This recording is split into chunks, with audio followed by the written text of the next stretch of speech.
Okay, so we are going to do prime factorization. If you are in my FMP10 course, I'm going to use two of the examples that we did in our booklet, and we're going to use the factor tree, and then we're going to write it out as a list and then as a power. So the first one I'm going to do is 24.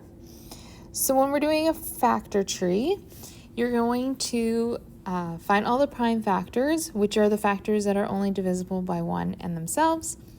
So you're going to start off by picking any two numbers that multiply to 24. I'm going to pick 2 and 12 because 2 is a prime factor, so I'm actually done there.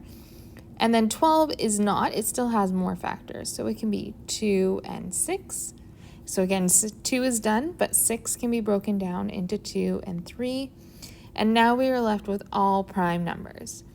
So the list form of this would be 2 times 2 times 2 times 3.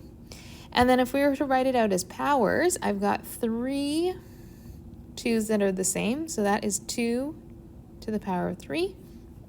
And then times the 1 3 that's left over. Okay, so the other, we're going to do 40 as well.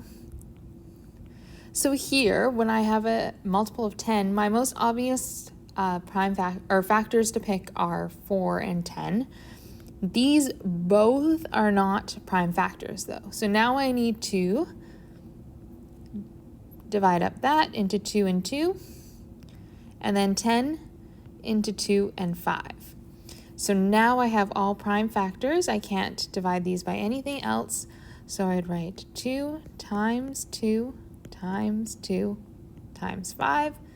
And again, in power form, it would be 2 cubed times 5.